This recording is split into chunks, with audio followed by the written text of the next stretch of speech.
One lifetime span of a person, a human being, which is dedicated to study, to shaping up the outlook, ideology, personality. No more, no less. Usually it takes from 15 to 20 years.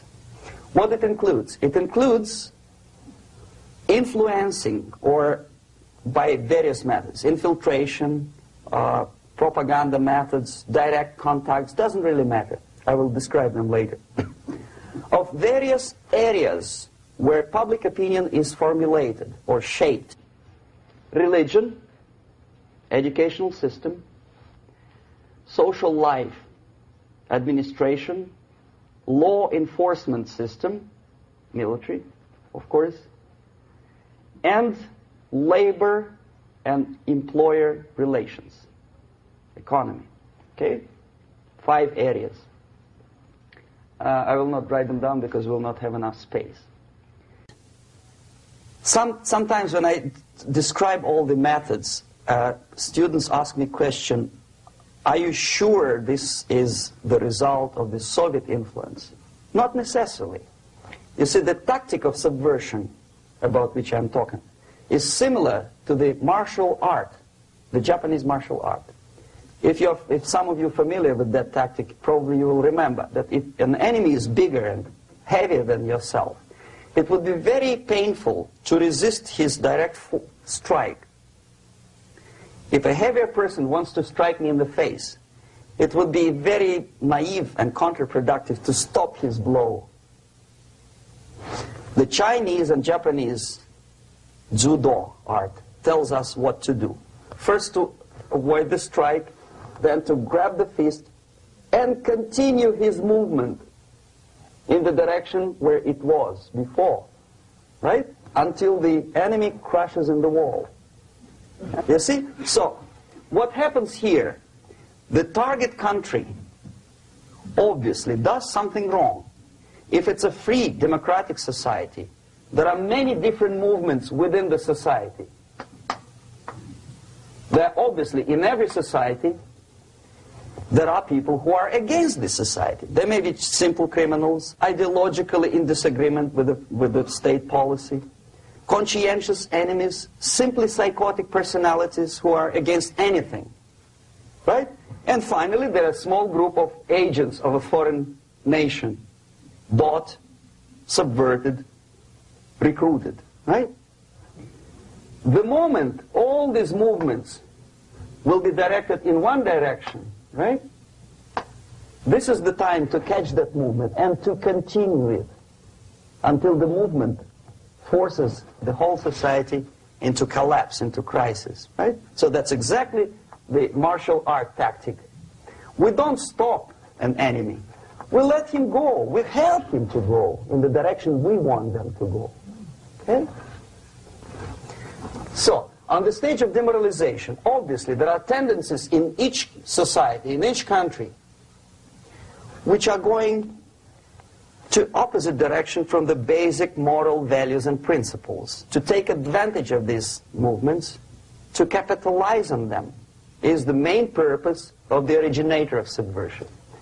So we have religion, we have education, we have social life, we have power structure, we have labor relations, unions, and finally we have law and order. 1, 2, 3, 4, 5, 6. Okay? These are the areas of application of subversion. What it means exactly?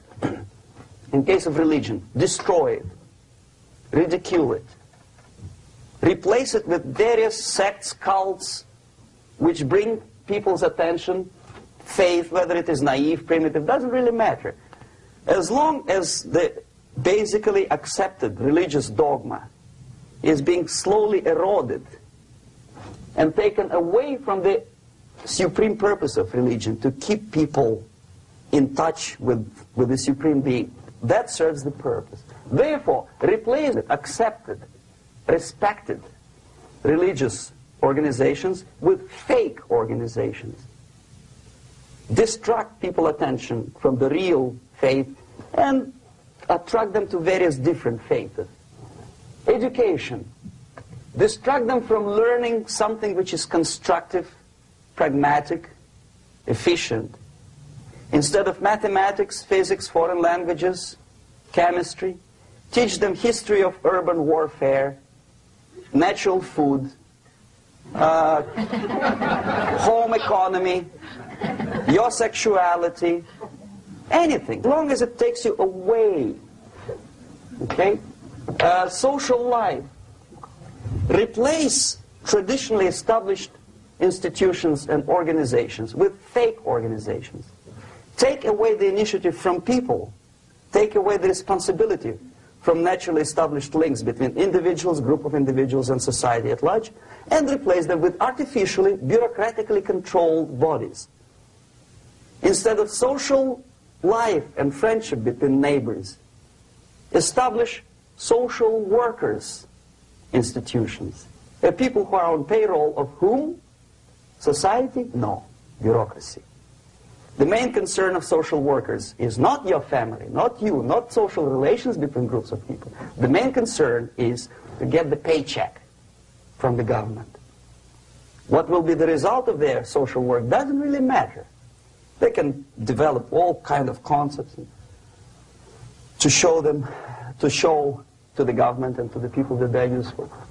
Okay, away from the natural links, power structure. Okay, the natural bodies of administration, which are traditionally either elected by people at large or appointed by elected leaders of society, are being actively substituted by artificial bodies. The bodies of people, groups of people, whom nobody elected. Never. As a matter of fact, most of the people don't like them at all, and yet they exist. One of such group is media. Who elected them? How come they have so much power? Almost monopolistic power on your mind. They can rape your mind. But who elected them? How come they have a nerve to decide what is good and what is bad for the elected by you, president, and his administration? Who the hell are they? Spiro Agnew, who was hated by the liberal left, called them a bunch of enfeebled snobs. And that's exactly what they are. They think they know. They don't. The level of mediocrity. In a big establishment like New York Times, Los Angeles Times, major television network, you don't have to be excellent journalist. You have to be exactly a mediocre journalist. That's easier to survive. There's no competition anymore. You have your good, nice income, $100,000 a year. That's it. Whether you are better or worse doesn't really matter anymore. As soon as you're smiling to the camera and do your job. That's it. No more competition. Power structure slowly is eroded by the bodies and groups of people who do not have neither qualification nor the will of people to keep them in power, and yet they do have power. Okay. Together with that, there is another process.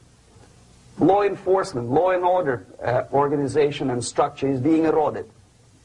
For the last 20, 25 years, if you see old movies and new movies, you can see that in new movies, a policeman, an officer of the United States Army looks dumb, angry, psychotic, paranoid. A criminal looks nice, kind of, well, he smokes hash and shoots the whatever drug, but basically he's a nice human being. He's creative. And he's unproductive only because society oppresses him. Whereby a general of Pentagon is always, by definition, a war maniac. A policeman is a pig, rude policeman. He abuses his power. You know? A generalization like that. The hatred, the mistrust to the people who are supposed to protect you and enforce law and order. Moral relativity. The Angelo Buono process lasted 2 years in Los Angeles.